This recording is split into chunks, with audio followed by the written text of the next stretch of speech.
Hi everyone, I'm Angela and welcome to Crafting with Angela. This is your new go-to place for all things paper crafting. Whether you've been crafting for a while now or are just starting out, you'll find a variety of tips, tutorials and inspiration here.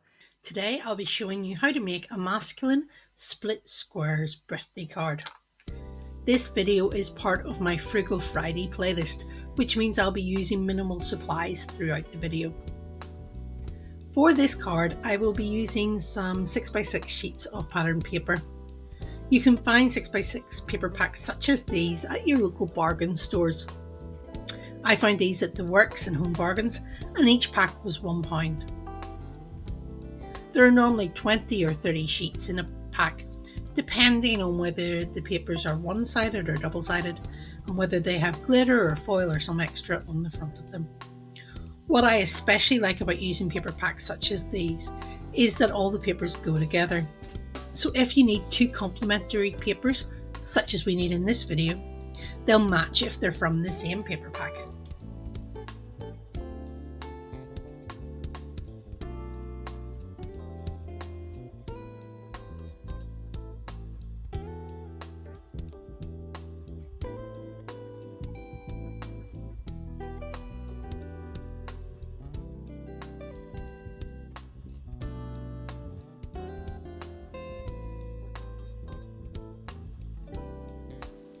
I will also need a sheet of A4 card for the card base. I'm using this white card from Hobbycraft, but you can use whatever card you have in your stash. I'll be making an A5 side folding card, so all I'm going to do is fold the A4 card in half along its long side, and this will fit into a standard C6 envelope.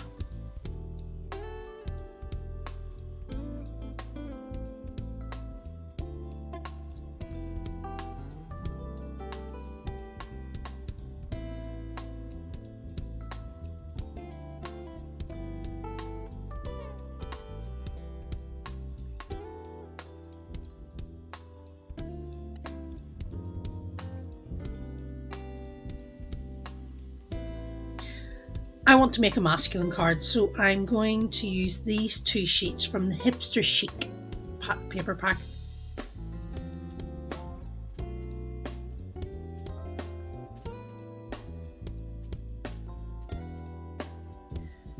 I want to cut two rectangles from each of the sheets. The rectangles need to be measured for paper sheet 1, 3 1/8 inch by 4 1/4 inches, and 2 3/16 inch by 3 1/8 inch, and from paper sheet 2, 2 3/16 inch by 4 1/4 inch, and 3 1/8 inch by 3 1/8 inch. I'll draw these dimensions on the back of the paper so that I can cut them out using my scissors. Before I start drawing the dimensions, I double check that the front of the paper is in the right direction, because these papers are directional patterns. I don't want to be cutting them sideways or upside down.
These papers are lightweight, so I can use glue stick to add them to the card base.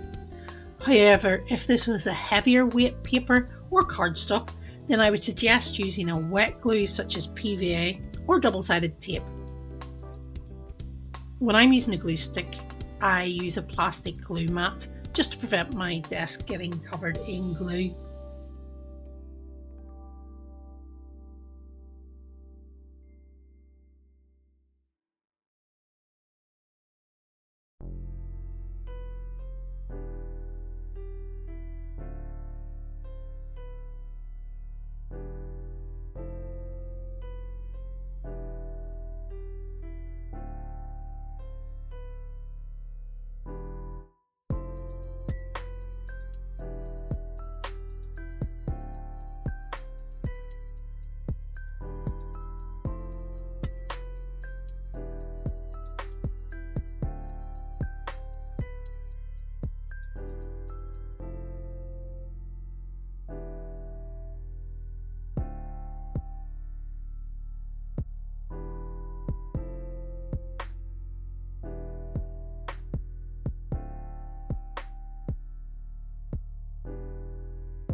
I'm going to stamp the sentiment onto a scrap of white card.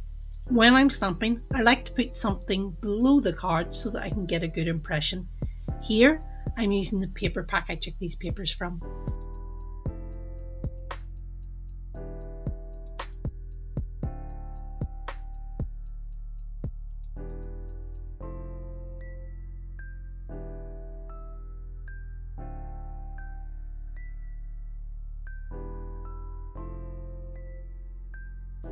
Make sure you press firmly down on the acrylic block and give time for the ink to transfer over to the card.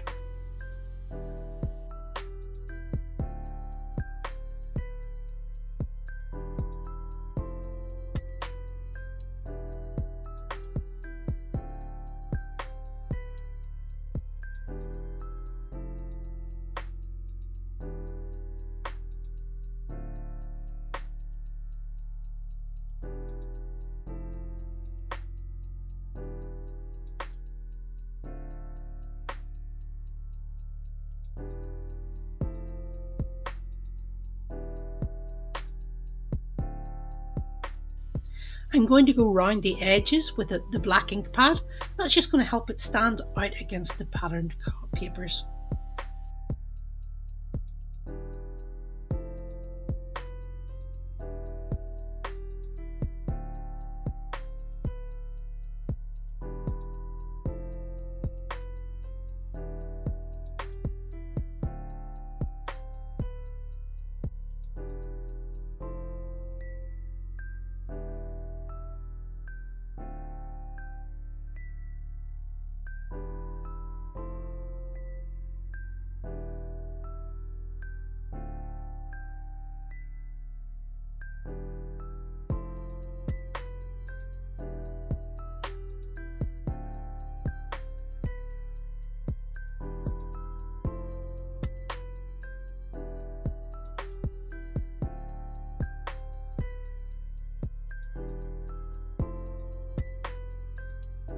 To finish this card, I'm going to take some scraps from the pattern paper and stick them onto the inside of the card and onto the outside of the envelope, and that will tie everything together.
So let's take a look at the finished card.